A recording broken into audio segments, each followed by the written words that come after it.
Assalamualaikum warahmatullahi wabarakatuh. Alhamdulillah wassalatu wassalamu ala Rasulillah. Hayyakumullah wa bayyakum wa saddadanillah wa iyyakum alal khairi wal huda mahayyina wa as'aluhu bimannihi wa karamihi ayyaj'alani wa iyyakum min ahlil ilmi wal qur'ani tadabbura wa fikha innahu ala kulli syai'in qadir wa bil ijabati jadir. Tib hadis yang ke-11 kita baca. Qala al-muallifu hafizahullah an Abi Hurairah radhiyallahu anhu anna Rasulullah sallallahu alaihi wasallam qala haqqul muslim 'alal muslimi khamsun raddus salami wa iyadatul maridi wa ittiba'ul janaizi wa ijabatud da'wati wa tashmitul atis muttafaqun alaih. Dari Abu Hurairah bahwasanya Nabi kita Muhammad sallallahu alaihi wasallam bersabda, hak muslim yang wajib ditunaikan muslimnya di situ disebutkan berapa? Khamsun. Kam khams? 5. Dalam riwayat lain kalau antum kita pelajari Bulughul Maram itu situn, ada 6. Di sini yang dibahas ada 5 khamsun. Yang pertama raddus salam, menjawab salam. Maka menjawab salam kata para ulama hukumnya wajib. Wajib hukumnya.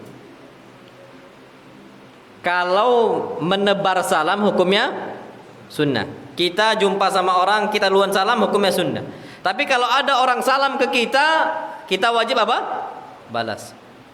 Dan Masya Allah, Ana itu sering Pak, jujur ya, Masya Allah, Ana tuh keluar, kebiasaan Ana tuh selalu, anak-anak kecil itu, Ana salamin, Assalamualaikum, Assalamualaikum, itu selalu. Ketika Ana lewat, Ana nggak lihat mereka, mereka lihat Ana, dari jauh mereka ngomong Assalamualaikum, itu selalu ini, jalan ini, Ana selalu mulai Assalamualaikum, Assalamualaikum, didik dari kecil. Dan Nabi kita Muhammad sallallahu wallahi itu beliau kerjakan. Maka apa kata Anas? Marran Nabiyyu sallallahu alaihi wasallam ala sibyanin fasallam alaihim. Nabi melewatin anak-anak kecil, banyak mereka jumlahnya, fasallam alaihim. Mereka Nabi pun mengucapkan salam untuk mereka. Jadi kita Pak kalau bisa anak-anak kecil itu keluar salamin. Antum yang ngarit-ngarit ini kalau keluar atau lagi izin keluar itu kalau ada anak kecil salam, Assalamualaikum. Anak besar juga sama, orang dewasa juga sama, Assalamualaikum. Nanti akan menjadi kebiasaan. Mungkin orang-orang tuanya dari kita yang awam-awamnya agak asing, mungkin mereka nggak mau jawab salam, bisa jadi.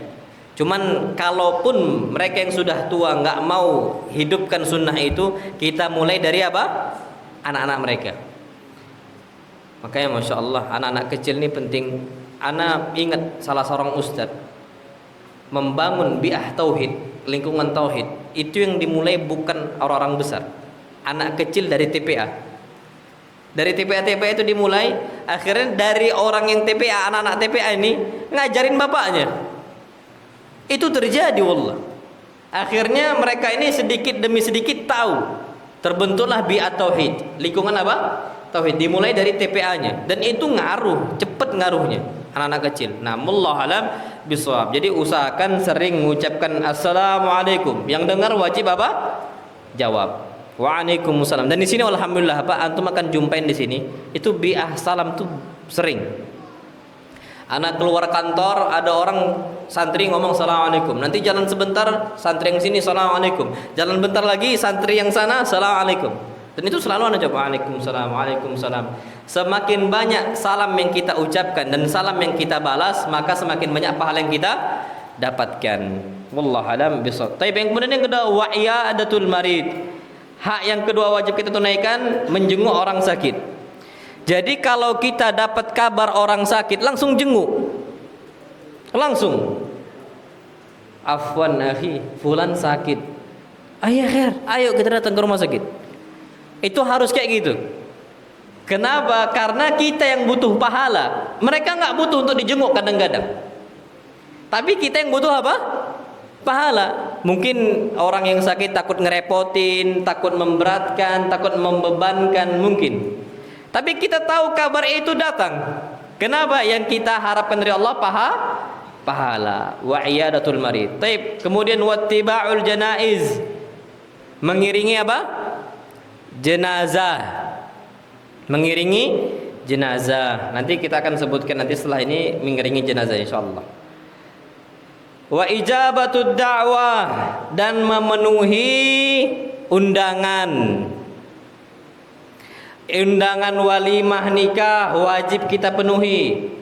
Afwan akhi, ana mau ngundang antum acara walimah anak ana. Datang ya, datang wajib kita. Tapi kalau ada dangdutnya nggak bisa. Ana pernah cerita, Masya Allah, Ustaz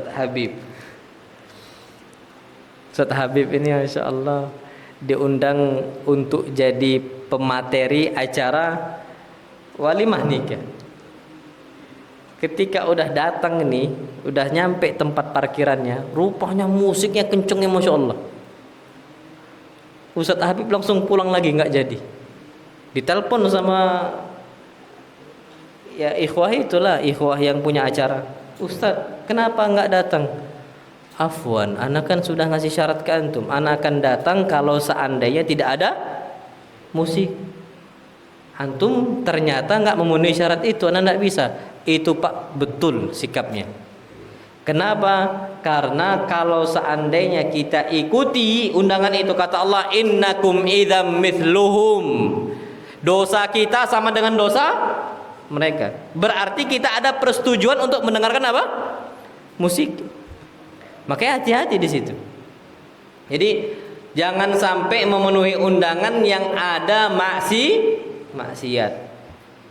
Diundang acara tahlilan, datang enggak? Jangan datang. Aduh, ndak enaan. Kalau ndak enaan, innakum idzam mithluhum, kata Allah. Dosanya mereka kita juga pikul, sama. Yasinan di malam Jumat. Geenaan kita datang, innakum idzam mithluhum, sama. Maka memenuhi undangan di sini undangan yang dia itu tidak ada kemaksiatan di dalamnya. Wallahu a'lam bissawab. Memang berat Pak, memang berat. Tapi bismillah, kalau kita pelan-pelan itu insyaallah akan dimudahkan oleh Allah Subhanahu wa taala. Taib. Kemudian yang kedua, yang terakhir, kelima, wa tasmitul atis. Kita menjawab hamdalahnya orang yang bersin.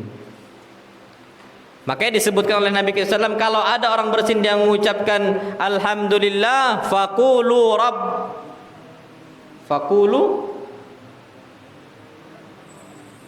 alhamdulillah apa? Yarhamukallah. Astagfirullahaladzim. Faqulu yarhamukallah. Itu tasmitul atis. Ada pernah kejadian di hadis Nabi kita Muhammad sallallahu alaihi wasallam. Orang lagi sholat, ini sahabat, Masya Allah, lagi sholat, Allahu Akbar. Ketika lagi sholat jamaah, salah satu sahabat bersin. Ketika bersin yang mengucapkan apa? Alhamdulillah. Sebelahnya ngomong apa? Yarhamukallah. Apa kata Nabi kita Muhammad SAW ketika habis salam? Yang bersin sah sholatnya, yang mengucapkan yarhamukallah wajib apa? Ngulang. Kenapa? Karena alhamdulillah itu zikir. Kita berzikir dalam sholat boleh. Tapi kalau yarhamukallah ini ucapan, semoga Allah merahmati engkau. Maka orang mengucapkan yarhamukallah batal. Jadi kalau antum bersin, Allahu Akbar, bersin, boleh antum alhamdulillah, boleh. Bersin, alhamdulillah, sah, dapat pahala. Tapi yang sebelahnya jangan ngomong yarhamukallah. Itu batal, itu sebelah itu. Jadi dia itu berusaha untuk mendapatkan kebaikan, tapi caranya salah. Kan niatnya bagus, menjawab apa? Hamdalah orang yang bersin. Niat bagus bukan berarti membenarkan semua cara. Makanya ada sebuah ucapan, ini ucapan bagus, kaidah para ulama. Husnun niyah la yubarirul wasilah. Baiknya niat kita tidak membenarkan semua cara. Orang yang lakukan bid'ah niatnya baik semua. Kita lakukan A, lakukan B, lakukan C, bid'ah. Semua niatnya baik, kan kita mau dapat pahala. Yasinan mau dapat pahala, tahlilan mau dapat pahala. Semua orang berbuat bid'ah niatnya bagus. Tapi apa? La yubarrirul wasilah. Niat yang baik tidak membenarkan segala cara. Orang mencuri niatnya untuk beli pakaian janda. Ini disebutkan oleh para ulama. Orang yang haji pakai duit yang haram seperti orang mencuri untuk memakaikan pakaian apa? Janda. Kaman kasa armalatan, disebutkan oleh para ulama. Orang haji pakai duit apa? Duit haram. Itu terjadi. Niatnya baik, tapi salah caranya. Wallahu alam bissawab. Baik, hadis yang ke-12. An Abi Hurairah radhiyallahu anhu anna Rasulullah sallallahu alaihi wasallam qala man syahida al-janazata hatta yusalla 'alaiha falahu qirat. Wa man syahidaha hatta tudfan falahu qiratan. Qila wa mal qiratan? Qala mithlul jabalainil adimain muttafaqun alaih.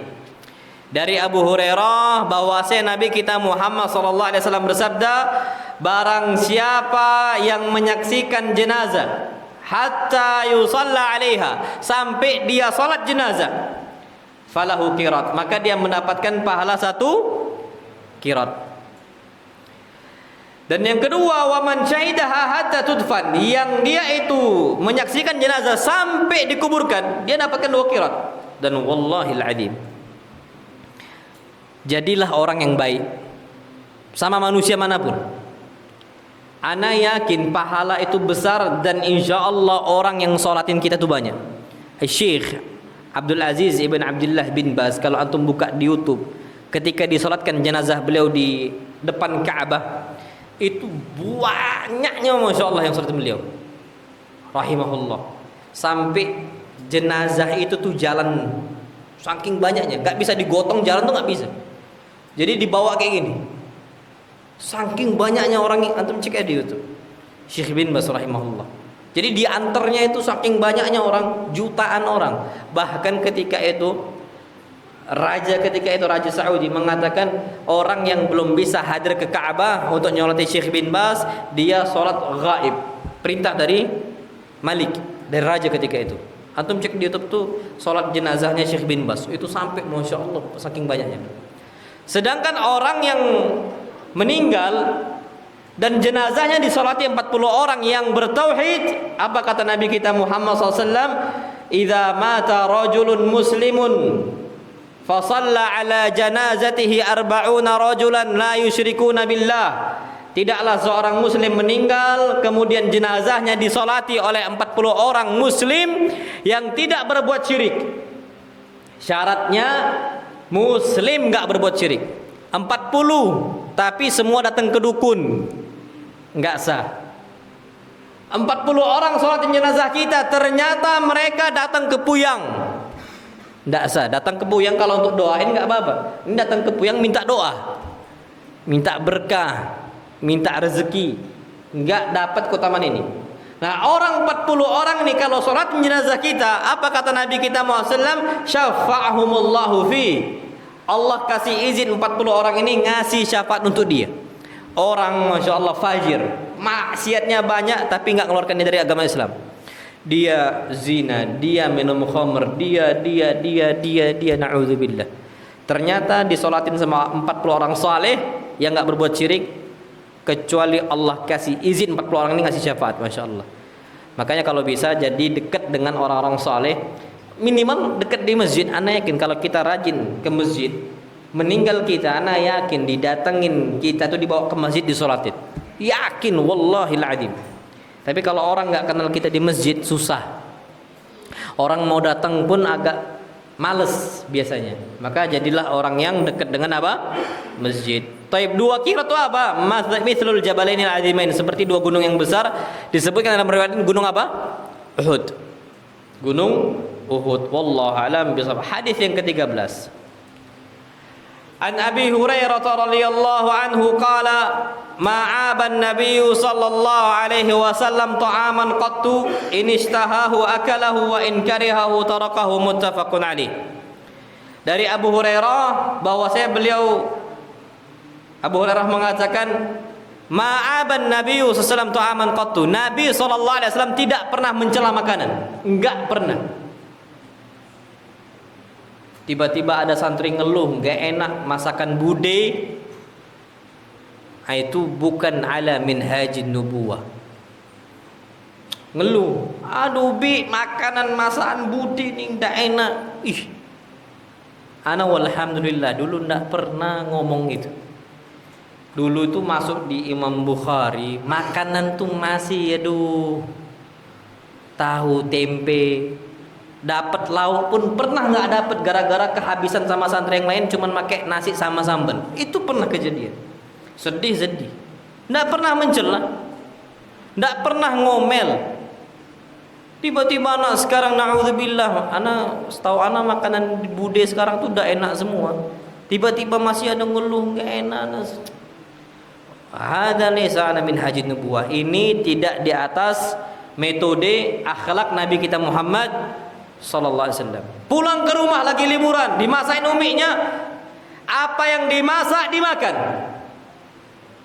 Umi jangan makan terong, enggak suka. Tahan. Pulang dikasih dihidangkan sama uminya tahu tempe, makan. Jangan banyak komentar tentang makanan itu. Nyakitin hati orang, apalagi umi sendiri. Na'udzubillah. Makanya apa disebutkan di sini? Inishtahahu akalahu wa in karihahu takaratahu. Nabi SAW hatta makanan yang asing bagi beliau enggak pernah dicela. Nabi dihidangkan dop ini biawak gurun, kadal gurun. Dia bukan biawak makan ayam. Kalau biawak kita haram hukumnya, karena dia muftaris. Muftaris ini hewan buas memiliki taring. Bob, kadal gurun itu makanannya bukan makan ayam, enggak. Dia makan rumput-rumput yang ada di situ sama makan serangga-serangga kecil saja. Itu bob. Antum cek aja nanti di YouTube bob, kadal gurun. Halal. Tapi Nabi asing sallallahu alaihi wasallam. Nabi enggak mencela itu bob. Enggak mau Nabi sallallahu alaihi wasallam mencela. Dan enggak pernah kehidupan Nabi itu mencela. Sampai Masya Allah, yang di rumah pun cuman ada kurma sama air putih, Nabi nggak mencela istrinya Sallallahu Alaihi Wasallam, tidak pernah sama sekali. Apa yang dihidangkan kurma sama minum air putih, Bismillah sudah. Sampai Nabi nanya, hal indaki syai' ya Aisyah, wa Aisyah, kau ada nggak makanan yang bisa dimakan? Nggak ada, nggak dicela Aisyah. Ini wallahi ajib. Kita pulang ke rumah, pulang-pulang nggak dihidangkan makanan, ngamuknya Masya Allah. Dihidangkan yang nggak suka, marah kita. Udah dibilang abe nggak suka ini, ngapain dihidangkan? Buat telur sambal, buat kentang sambal, buat tahu sambal, sambalnya kepedesan. Wah, ngumel panjang, na'udzubillah. Itu bukan minhajun nubuwah. Makanya disebutkan sini akhlak Nabi SAW tidak pernah mencela apa? Makanan. Makanya kata para ulama, termasuk kita itu mau romantis rumah tangga itu jangan sekali-kali cela makanan, apalagi kalau istri puasa. Istri puasa itu tidak bisa nyicipin makanan. Nyicipin makanan pun nggak boleh masuk. Dia dicicipin langsung diludahin, dibuang. Nggak boleh masuk. Kapan masuk batal. Nah ketelen. Kalau ketelen lain cerita. Kalau ditelen batal. Ketelan nggak sengaja, nggak apa-apa. Taib, istri kita nggak bisa merasakan dengan sempurna apakah makanan ini sudah gurih atau masih hambar. Nggak bisa dia nentukan. Maka jangan dicela. Itu metode akhlak Nabi kita Muhammad Sallallahu Alaihi Wasallam. Jadilah orang yang bersyukur, qanu', merasa cukup dengan apa yang ada. Santri juga harus seperti itu. Nah, wallahu a'lam bishawab. Yang ke-14. An Abi Hurairah radhiyallahu anhu anna Rasulullah sallallahu alaihi wasallam qala hujibatin naru bisyahawat wa hujibatil jannatu bil makarih, muttafaqun alaih. Ana belum terjemahinnya. Astagfirullah. Nah. Baik. Yang ke-14. Dari Abu Hurairah, semoga Allah meridainya, bahwasanya Rasul kita Muhammad SAW bersabda. Ini penting. Hujibatin naru bisyahawat, api neraka dikelilingi dengan apa? Syahwat. Wa hujibatil jannatu bil makari, dan surganya Allah dikelilingi dengan hal-hal yang kita benci. Muttafaqun alaih. Antum cek, wallahi saya. Antum tanyakan dengan orang-orang yang dia itu kecanduan narkoba, tanya sama dia, narkoba nikmat tidak nikmat, pasti kata dia. Antum tanyakan orang-orang yang sudah kecanduan dengan khamarnya, nikmat tidak nikmat, kata dia. Zinanya tanyakan ke mereka. Tanyakan semuanya. Judi tanyakan ke mereka, nikmat enggak judi? Nikmat, kata mereka. Semua neraka dirasakan nikmat. Sebaliknya, wa hujibatil jannatu bil makarih, surganya Allah diliputi dengan hal-hal yang kita benci. Salat kelamaan, ya Allah lamanya, lamonian Ustaz, benci gitu, nggak suka. Padahal kita tegak di hadapan Allah, Allah hitung itu, kakinya itu sampai bertahan berapa lama. Nabi SAW merasakan nikmat ibadah karena iman, hatta tawarramat qadamah, sampai kaki Nabi itu bengkak SAW, merasakan nikmat. Kalau kita belum. Ustaz, request Ustaz, tarawih jangan lama-lama Ustaz ya, 15 menit Ustaz cukup, yakfi. Di request. Ini kenapa? Iman. Antum cari, wallahi semua para al-anbiya, para ulama, para salihun, mereka itu tahan lama. Di hadapan buku mereka baca kitab, Masya Allah, tahan lama mereka baca kitab, dan nggak ada masalah sama mereka. Taib di kita baca kitab tuh capeknya, Masya Allah. Padahal buku yang dibaca buku sirah Nabi, cerita, rasanya tuh bosan, capek dan sebagainya, benci gitu. Tapi kalau udah baca novel, anak-anak semisal baca komik, na'udzubillah, 2 jam 3 jam bisa. Kenapa? Neraka sudah. Novel itu kan ya suatu hal yang disukai sama manusia, komiknya dan sebagainya. Sirah Nabi enggak mau. Nah ini dapat kita ambil, kalau seandainya sesuatu hal yang syahwat itu biasanya neraka. Biasanya itu neraka. Na'udzubillah. Ada istri sah. Istri sah ya. Tujuan nikah itu kan agar kita bisa melampiaskan syahwat kita dalam bentuk yang halal. Ini wanita yang sah, ini wanita yang haram. Banyak enggak orang bertengkar dengan istrinya malah milih dengan wanita yang haram? Wallahi banyak. Hadis Nabi itu jelas, kalau kalian keluar dari rumah kalian dan ternyata di luar melihat hal-hal yang membangkitkan syahwat dia, falyarji' ila ahli, pulang ke istrinya. Kenapa? Karena istrinya memiliki apa yang dimiliki oleh orang yang di luar. Sama.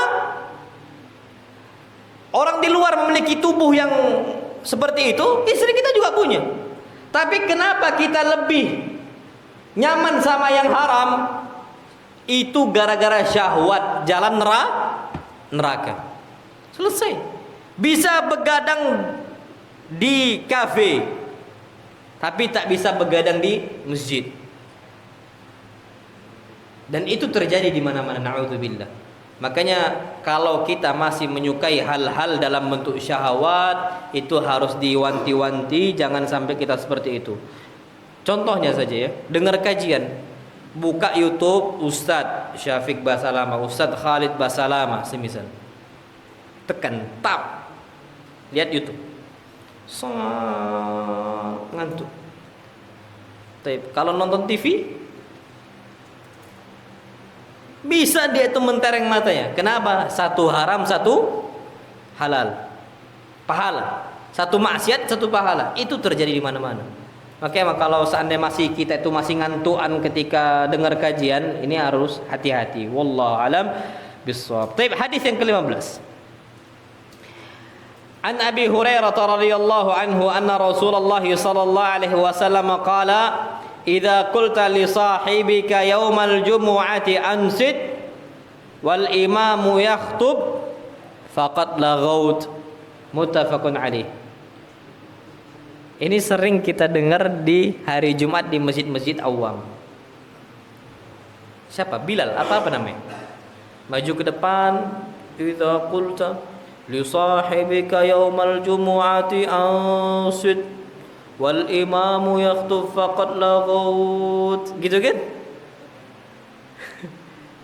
Itu sayang kalau cuma ngucapin Arabnya aja. Harusnya diterjemahin. Betul yang dia sampaikan tuh betul. Idza qulta li sahibika yaumal jumu'ah. Kalau engkau mengucapkan untuk kawan engkau pada hari Jumat, ansit, diam. Ada orang ribut nih. Ada orang ribut, kita ngomong ke dia, ansit, diam. Wal imamu yakhutub, imam lagi apa? Khutbah. Kita ini apa? Faqad laghut. Kita udah berbuat hal yang sia-sia, enggak dapat pahala Jumatan. Padahal kita ngingetin orang yang sedang ribut. Makanya kalau udah ribut seperti itu sudah, kita diam, kita fokus dengan apa? Imam. Makanya kalau seandainya hari Jumat bawa anak, jangan sampai anak kita membuat batal pahala Jumat orang yang lain gara-gara kesel dengan anak-anak kita. Bawa anak kita, letakkan samping kita, letakkan, nak diam, samping Nabi, jangan Nabi. Kalau enggak apa? Faqad laghaut, maka kita telah berbuat hal yang sia-sia. Wallahu alam bissawab. Taib, hadis yang ke-16. An Abi Hurairah radhiyallahu anhu anna Rasulullah sallallahu alaihi wasallam qala laula an asyqa ala ummati la amartuhum bis-siwaki inda kulli shalah. Muttafaqun alaih. Dari Abu Hurairah bahwasanya Rasul kita Muhammad sallallahu alaihi wasallam bersabda, seandainya aku tidak memberatkan umatku, wallahi alazim, Rasul itu orang yang paling lembut sama umatnya, yang paling sayang sama umatnya. Nabi itu tidak mau memberatkan apa? Umatnya. Makanya antum akan mendapati beberapa hadis, laula an asyqa ala ummati, laula an asyqa ala ummati, laula an asyqa ala ummati. Nabi itu takut memberatkan umatnya.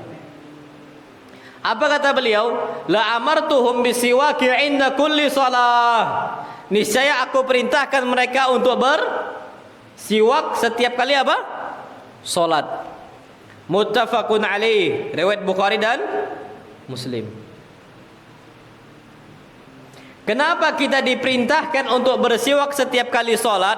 Wallahu alam. Para malaikat itu benci sama bau mulut kita. Manusia apalagi, malaikatnya juga sama. Makanya kita setiap kali datang ke masjid siwakan, sikat gigi. Ana pernah, masya Allah, di pondok sinilah subuh, pas sujud dulu ada satu hari, ada santrinya di sini. Pas sujud bau jigong, bau. Habis itu paginya ana sampaikan di kelas, fulan antum mandi enggak? Enggak. Mandi enggak? Enggak. Mandi enggak? Enggak. Mandi enggak? Enggak. Minimal tuh sebelum subuh itu sikat apa? Gigi. Anda nggak tahu ya, kalau seandainya dari kecil sudah terbiasa untuk mulut itu bau, nanti besar akan terbiasa. Kita keringatan nih, lagi keringatan. Kalau kita orang yang bersih, ini akan kok rasa itu agak risih ya, ganti. Agak risih ya, ganti. Kenapa? Karena gak enak bau keringat. Malaikat terganggu. Ada satu hadis, masya Allah. Nabi kita Muhammad SAW bersabda, wa innar rajula la yusalli, sesungguhnya seorang itu sholat hatta tadnuwa minhul malaikah. Malaikat itu dekat, malaikat dekat. Allahu akbar. Lagi sholat malam, lagi sholat subuh. Ini malaikat dekat nih di masjid, dekat. Apa kata Nabi? Hatta yada'afahu ala fi.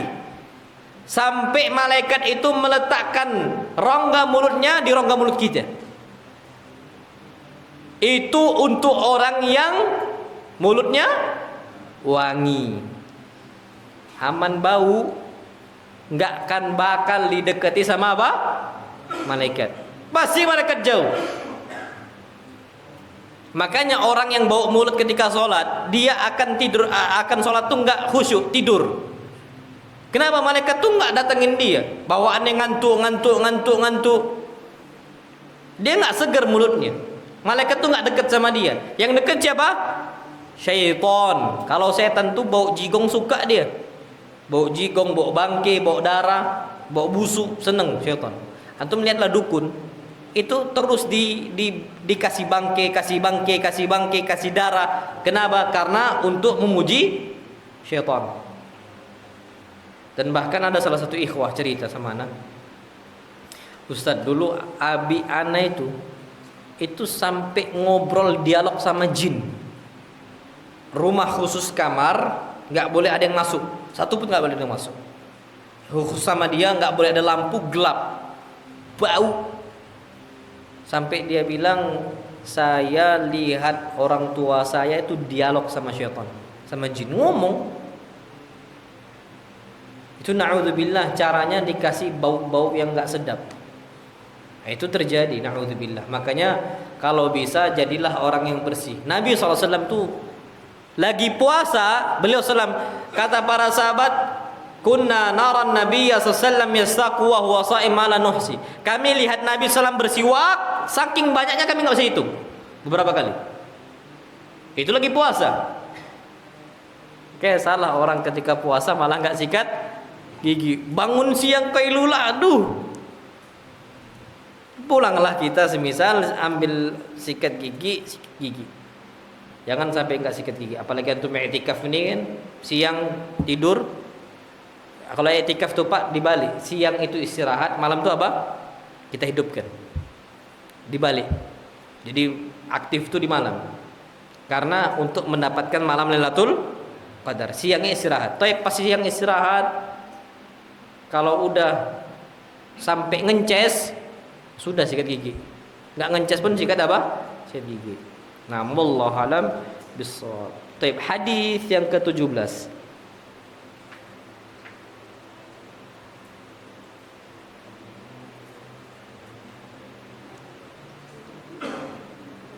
An Abi Hurairah radhiyallahu anhu anna Rasulullah sallallahu alaihi wasallam qala wailul lil aqabi minan nar.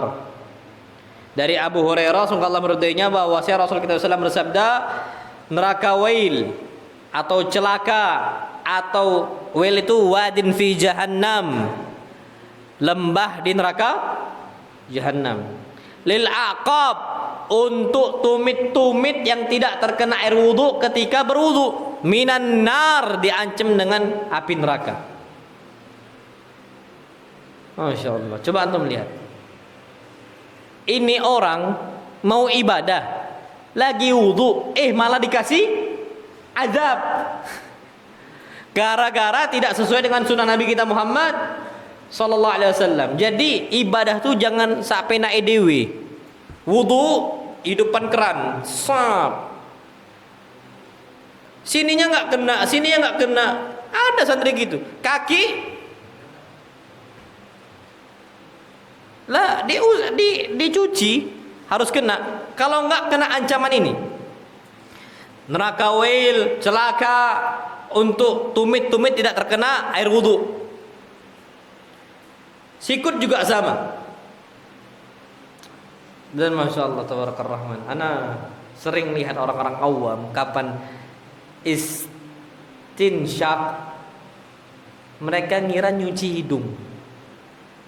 Suka-suka mereka wudu, kumur-kumur, habis itu bukan istinsyak, tapi towel hidung. Ini bukan istinsyak. Istinsyak itu masukkan air ke dalam apa? Hidung. Dihirup, harus bisa. Kalau puasa jangan. Kalau puasa jangan berlebihan. Kata Nabi, wabaligh fil istinsyak. Seriuslah menghirup air ketika istinsyak, kecuali antakuna shaimah, kecuali puasa. Kalau puasa masuk nanti. Ustaz, sekali apa? Apa istilah orang tuh? Sekali nyelam minum air. Sekali ngirup nelen air. Istinsyak. Nah, ini jangan. Itu yang harus kita perhatikan adalah bahwasanya untuk berwudu harusnya untuk ibadah malah kena adab itu kan sayang, rugi sekali. Wallahu alam bissawab. Taib, ini penting ke-18. Hadis ini penting. An Abi Hurairah radhiyallahu anhu anna Rasulullah sallallahu alaihi wasallam qala ama yakhsha alladhi yarfa'u ra'sahu qabla al-imam an yuhawwilallahu ra'sahu ra'sa himar. Dari Abu Hurairah semoga Allah meridainya bahwasanya Rasul kita Muhammad SAW bersabda, tidakkah mereka ini takut mengangkat kepala mereka sebelum imam mengangkat. Ini banyak orang imam lagi ruku', makmum ruku', Sami Allahu liman hamidah, imam belum ngangkat dia sudah apa? Ngangkat. Apa kata Nabi? Ama yakhshal ladzi yarfa'u ra'sa. Tidakkah orang seperti itu takut an yuhawwilallahu ra'sahu ra'sa himar? Allah akan jadikan kepala dia kepala apa? Keledai. Wallahu a'lam bishawab. Kata para ulama, bisa jadi memang betul-betul seperti keledai. Wa ma dzalika 'ala Allahi bi'aziz. Itu bukan hal yang berat bagi Allah. Mudah, innallaha 'ala kulli syai'in qadir. Karena memang terjadi orang Yahudi Allah rubah dengan apa? Al-qiradata wal khanazir. Qirada apa arti qirada? Kera. Khanazir apa? Babi. Tapi jangan sampai kita mengatakan itu Israel bangsa-bangsa keturunan kera dan babi. Karena memang terbukti orang yang Allah jadikan kera dan babi nggak ada keturunan. Berarti kita bohong.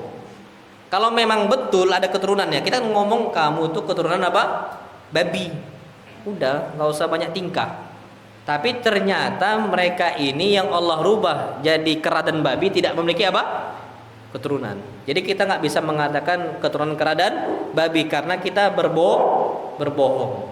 Tapi memang kita hinakan mereka, orang-orang Yahudinya yang membantai umat Islam di Filistinnya. Mereka ini sifatnya memang sifat babi, tapi bukan keturunan babi. Taib. Kata para ulama, Allah bisa rubah ketika mereka dahuluin imam, kepalanya seperti kepala apa? Keledai. Wallahu alam, kata para ulama yang lain, minimal Allah rubah sifatnya sifat keledai, bebal. Diomongin nggak mau. Orang ngedahulin imam, kalau ada orang seperti itu, Anda nggak tahu, coba antum cek. Ada nggak orang yang suka dahulin imam? Imam lagi ruku, sami Allahu liman hamidah, tiba-tiba dia udah ngangkat, atau lagi sujud, tiba-tiba dia udah ngangkat. Kalau antum lihat mungkin insya Allah bebal nih, diomongin nggak mau. Itu jangan sampai kita seperti itu. Na'am, wallahu alam bissawab. Taib, ke-19. An Abi Hurairah radhiyallahu anhu anna Rasulullah sallallahu alaihi wasallam qala man ghada ila al-masjid aw raha a'adda Allahu lahu fil jannati nuzula kullama ghada aw raha, muttafaqun alaih. Dari Abu Hurairah bahwasanya Rasul kita Muhammad SAW bersabda, man ghada ilal masjid, siapa yang berangkat menuju masjid, auraha, wallahu alam. Ghada di sini berangkat, ghada di pagi hari, waraha berangkat di sore hari. Oke, Allah alam. Man ghada ilal masjid auraha, siapa yang berangkat ke masjid di pagi hari dan juga berangkat ke masjid di sore hari. A'addallahu lahu fil jannati nuzula, Allah berikan untuk dia rumah di surga setiap kali berangkat. Kullama ghada waraha, setiap dia berangkat di pagi ataupun di sore hari dapat satu rumah. Kayak Masya Allah ya. Orang nggak akan mampu bangun kita rumah banyak, itu nggak akan mampu. Dan ana yakin mereka bangunkan rumah untuk kita itu bukan atas milik kita, bukan hak milik kita, tapi hak milik dia dipinjamkan saja. Tapi Allah SWT ngasih itu rumah langsung Allah beri. Dan Allah kapan bangun bukan macam kita bangun batu bata dulu, tunggu berapa bulan, yang penting tegak payung, habis itu bangun ini bangun itu sampai jadi berapa bulan. Allah langsung bangun setiap kali kita berangkat ke masjid. Wallahiladzim, Allah kapan udah bangun rumah, Allah akan bangun dalam kondisi sesempurna mungkin dan sebaik mungkin. Makanya kalau bisa jadilah orang-orang yang memiliki banyak rumah di surga. Loh kalau seandainya rumah kita banyak, ya untuk apa? Kita kan nggak bisa nempatin rumah A, rumah B, rumah C. Loh bermanfaat. Allah kapan ngasih rumah bukan rumah tok, ada isinya. Siapa? Bidadari. Bidadari itu berapa? Kalau orang mati syahid 70. Kalau kita nggak tahu. Tergantung, yang penting masuk surga dulu. Dan itu keutamaan dari Allah SWT. Jadi jangan kalau rumah terlalu banyak untuk apa? Lu banyak. Fadl kita milih di mana saja. Dan kita ini tidak ada masa tua di surga. Makanya termasuk keutamaan yang besar bangun rumah, bangun masjid. Kalau bisa bangun masjid. Karena kita bangun masjid pasti dibangunkan rumah oleh siapa? Allah. Makmurkan masjid, apapun bentuknya. Sejadahnya kita makmurkan, tirai ya kita baguskan. Termasuk AC ini, alhamdulillah kita makmurkan. Toiletnya, kamar mandi kita bersihkan. Kayak antum tahu Masya Allah, ada wanita yang bukan orang kaya, bukan orang terpandang, nggak memiliki apa-apa, kerjaannya ngapain? Nyapu masjid. Nabi sampai murka sama para sahabatnya, nggak dikabarkan tentang kematian dia. Sampai Nabi tanya, aina fulanah bintu fulan, mana si fulanah? Kok aku nggak nampak? Ya Rasulullah, matat, dia udah meninggal, udah dikubur. Nabi SAW langsung marah. Dulluni ala qabriha, bawa saya ke kuburan dia, bawa sekarang. Nabi langsung sholat jenazah untuknya. Padahal cuma nyapu. Makanya jadi marbot itu bukan terhina, bahkan apa? Mulia. Jadi marbot. Cuman di masyarakat kita taunya marbot itu terhina. Padahal itu rumah Allah. Rumah Allah. Ya gampangnya gini lah. Kita tuh kalau bantu rumah siapa bisa bersih, Pak Presiden, Pak siapa, itu sudah mulia. Yusuf bersih-bersih di rumahnya Al-Aziz, ngangkat derajatnya. Kita bekerja di rumahnya fulan A, fulan B, fulan C yang mulia. Sama rumah Allah ini juga kalau bisa kita ada perhatian. Oh sound sistemnya rusak, ganti, butuh diganti. Ada perhatian. Oh kipasnya ini masalah. Oh ini. Oh ini. Harus ada terpikir ke sana. Kenapa? Karena itu termasuk memakmurkan masjid rumah Allah Subhanahu wa taala. Wallahu a'lam bishawab. Taib yang terakhir di sini. Hadis yang ke-20. An Abi Hurairah radhiyallahu anhu anna Rasulullah sallallahu alaihi wasallam qala ayatul munafiqi thalathun idza haddatsa kadzaba wa idza wa'ada akhlafa wa idza tumina khana, muttafaqun alaih. Dari Abu Hurairah bahwa Nabi SAW bersabda, ayatul munafiqi thalath, tanda orang munafik ada 3. Kalau seandainya 3 ini di diri kita ada, na'udzubillah, hati-hati. Yang pertama, idza haddatsa kadzaba, kalau ngomong dusta, suka dusta. Na'udzubillah. Munafik. Akhi, antum datangnya ke tempat ana ada acara. Insyaallah. Tapi insyaallah enggak. Orang ngiranya insyaallah iya. Kata para ulama, orang mengucapkan insyaallah tujuannya untuk menolak, munafik. Dari awal udah dusta, pakai nama Allah. Ngomong nggak bisa. Jangan ngomong gak enakan kalau nolak lu. Makanya pepatah Arab mengatakan as-sarahatu rahah. Ini istilah orang Arab. As-sarahatu rahah. Terus terang itu menenangkan. Ngomong, afwan akhi, ana enggak bisa. Ana sudah ada acara sebelumnya, ana sudah janji.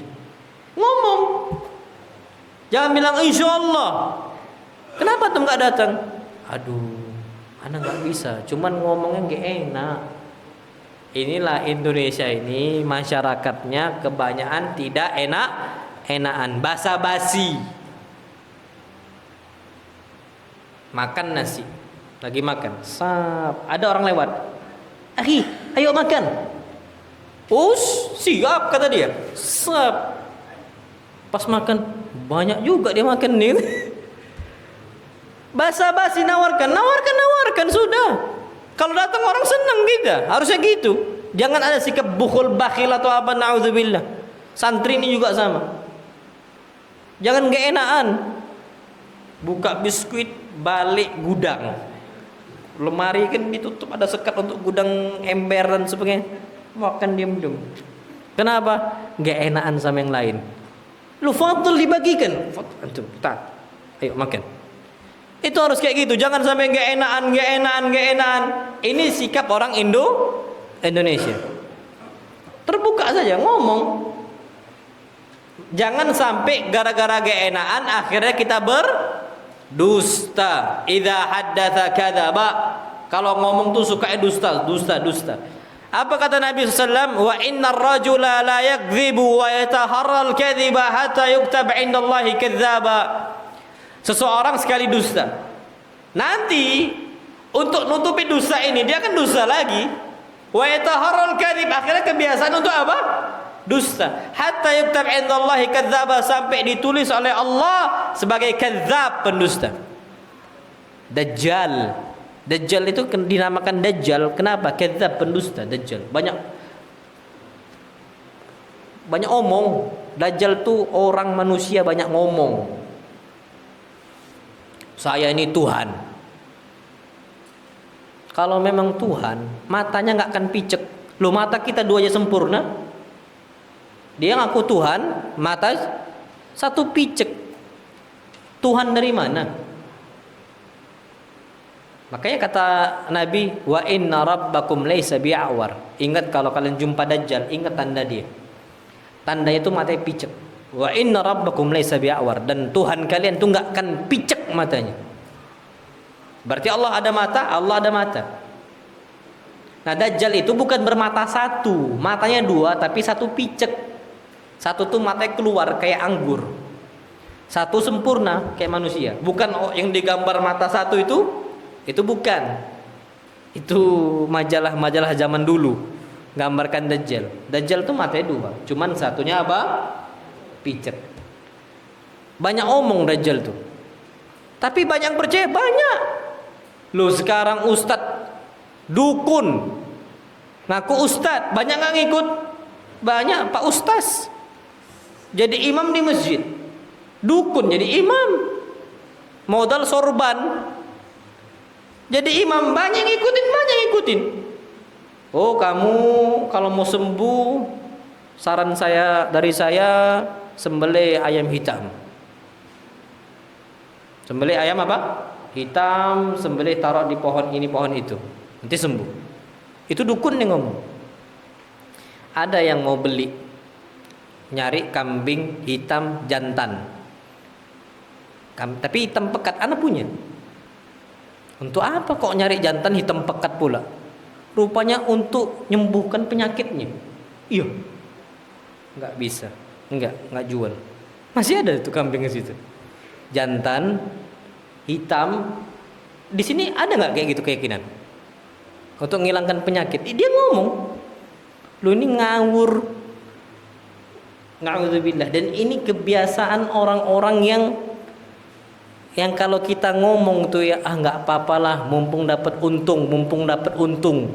Ini ta'awun 'alal itsmi wal 'udwan. Tolong-menolong di atas dosa dan kebatilan. Na'udzubillah, hati-hati dari orang sifat seperti itu.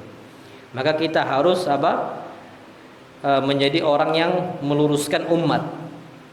Baik, kita kembali ke tema. Idza haddatsa kadzaba. Orang munafik itu kalau udah ngomong banyak dustanya. Macam kayak setan, iblis. Iblis tuh kalau orang ini ngomong apa? Besar cawa. Ngomong tok yang besar. Nggak ada actionnya, itu nggak ada. Itu iblis. Oke, kalau kita besar ngomong tok nggak ada actionnya, iblis sudah.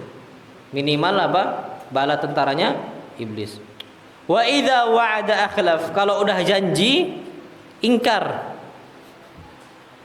Antum tahu Syekh Utsaimin rahimahullah. Syekh Utsman Al-Khamis juga. Syekh Utsman Al-Khamis ngomong, wa idza wa'ada akhlaf. Sifat orang munafik kapan udah janji dia ingkar. Termasuk pengingkaran yang terjadi banyak di umat Islam, kata Syekh Utsman Al-Khamis, telat ketika janji temu. Dia janji jam berapa? Jam 8 kita rapat. Rapat dimulai jam 9. Itu sifat orang munafik. Ini kata Syekh Utsman Al-Khamis. Acara walimah jam berapa? Jam 9. Ustaz, antum nanti acara walimah, antum nanti ngisi ini ya, mau'idhah nikah. 6. Jam berapa, Pak? Jam 9, Ustaz. Rupanya jam 9 baru dimulai acara. Jam 9 itu kata dia sudah nyampaikan mau'idhah nikah.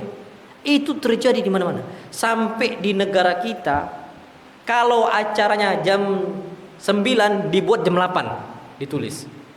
Biar jam 9 sesuai dengan yang diinginkan. Kalau acara jam 10 ditulis jam berapa? Jam 9. Karena di negara kita ada adat namanya jam ngaret. Jadi memang mau nggak mau harus dilonggarkan jam ngaret. Itu termasuk sifat orang munafik. Jadi kalau memang udah janji A, B, B dan sebagainya. Dan itu tradisi yang harus dihindarkan. Wallahu a'lam bishawab. Antum lihatlah. Di negara kita tuh, ini na'udzubillah, pesawat itu banyak delay. Pesawat Singa itu na'udzubillah, delaynya itu pula paling laku karena paling murah kan. Tapi pesawat Singa ini delaynya na'udzubillah kadang-kadang sejam. Itu dulu. Sekarang sejak ada berlakunya asuransi, bisa istilahnya denda keterlambatan dari pihak maskapai bisa dibalikkan, sekarang masih mending, masih ada perubahan. Ana pernah di Eropa waktu itu naik pesawat mau ke Swedia, telat semenit, nggak dibuka. Masih ada pesawat itu, ada, Ana lihat nggak dibuka, nggak bisa, telat, sudah telat, nggak mau dibukakan sama dia. Itu orang kafir. Itu orang kafir. Tepat waktu, bidiqah, setiap detik itu bagi mereka itu berharga. Itu orang kafir. Orang muslim sekarang, masyarakat muslim kita paling banyak, ternyata jam ngaret itu diberlakukan di negara kita. Dan bahkan sudah menjadi kebiasaan. Oke, ada salah satu ustadz ngomong, kalau ana nggak pernah telat, tapi ana nggak mau datang setengah jam sebelumnya. Ana datang tuh 5 menit terus, kata dia. Ana nggak mau 5 menit dari jam 9 kurang 5 ana udah di sana. Itu kata ustadz itu. Dan masya Allah memang beliau ini tepat waktu, tidak pernah enggak. Dan itu masya Allah tabarakallah rahman, Allah berikan kemudahan untuk beliau agar menjaga hal tersebut. Terakhir, wa idza tumina khana muttafaqun alaih. Dan ketika dikasih amanah dia khianat. Ustaz, ana titip anak antum. Ustaz, ana titip anak-anak di antum ya. Siap. Rupanya ana enggak perhatiin. Ana enggak marahin antum. Ana enggak didik antum. Antum nakal ana biarkan. Khianat. Makanya kalau ustaz itu udah ngomel masih mending dibandingkan kalau sudah dibiarkan. Kayak Ustadz Ammar ngomel, mungkin Ustadz ngomel, Ustadz Fauzan ngomel, Ustadz Amir ngomel semisal. Itu dalam bentuk menjaga amanah. Selama antum injakkan kaki di sini, tanggung jawab di Ustadz itu besar. Sudah. Kalau dinasihatin itu dalam bentuk rahmatan bikum, sayang sama antum. Tapi nanti ada masanya Ustadz itu akhirnya udah capek ngomongin antum. Itu bahaya. Oke, kalau seandainya sering diomelin, sering diapain, yang penting antum semangat, antum berjuang, ustadz itu udah senang. Oke, diingatkan santri itu kalau kapan dididik sama ustadznya itu agar ustadznya menjaga amanah. Jadi harus antum perhatikan. Jadi seperti itu. Nah, antum juga sama. Nah, masuk pondok yang rajinnya, semangat baca Qur'annya ya, semangat ngafal hadisnya ya, siap bi, siap umi. Nyampe pondok halaqah baru 5 menit tidur. Berarti khianat. Khianat sama siapa? Orang tua. Ana punya waktu itu kawan-kawan mahasiswa di STD Imam Syafi'i Jember, Ustaz Arifin Badri. Ketika ada mahasiswa yang malas-malasan, beliau langsung ngomong di depan, duduk di meja, beliau ngomong, antum khianat sama abah dan ummah antum, kata beliau. Abi antum bayar SPP susah-susah, ibu antum mungkin ada yang hutang sana, hutang sini, antum tidur di sini, antum khianat. Dan khianat itu tanda orang munafik. Makanya jangan sampai malas-malasan. Kalau disuruh iktikaf semangat. Jangan malasan. Ustaz, jangan iktikafnya lama-lama Ustaz. Sampai malam 27 baik. Jangan, semangat. Sampai akhir berarti sampai akhir. Itu agar kita tidak khianat sama orang tua kita. Karena nyekolahin antum itu enggak gampang. Susah. Anak orang tua antum tuh datang ke anak masing-masing, Ustaz, anak kurang mampu untuk biaya anak, bisa cuman sekian, bisa nggak dapat keringanan? Bisa. Setiap anak dengar orang tua ngomong nggak mampu, itu hati itu cetar, karena Ustaz pun kami punya anak juga. Ada masanya kami tuh mungkin nggak mampu biayain pendidikan anak kami, itu mungkin ada masanya. Sekarang mungkin karena anak-anak belum sekolah. Ana masih ingat ditelepon sama abang Ana, sama kembaran Ana, karena abang Ana ngajar di Bukhari, semua ngajar di Bukhari. Ditelepon, nanti si Khalid masukkan ke Bukhari, gratis semua dari jalur Ica. Jadi kembaran Ana tuh nggak punya anak, masukkan di sini gratis. Kapan? Ibtidaiyah, SD masukkan sekarang. Nanti sampai SMP gratis semua. Nah, sampai mikir, bukalah anak brosur Imam Bukhari. Pas brosur Imam Bukhari itu biaya masuk tuh sampai 28-29 juta. Biaya pendaftaran cuman masuk. Na'udzubillah. Sekarang anak aman-aman aja. Suatu saat nanti anak juga bisa merasakan apa yang dirasakan oleh orang tua antum. Makanya kapan dapat keringanan tuh jangan khianat. Dan ingat, antum dapat keringanan dari ustadz yang capek nyari biaya, nyari A, nyari B, hubungin A, hubungin B, hubungin C, hubungin D, semua dicari untuk nutupin biaya antum. Kadang-kadang Ustadz Habib, itu melihat Ustadz Habib itu harus tebel mukanya, muka tembok.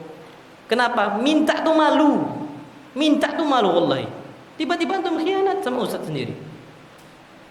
Ana datang ke fulan minta, datang ke Alan minta, muka tembok, malu, na'udzubillah.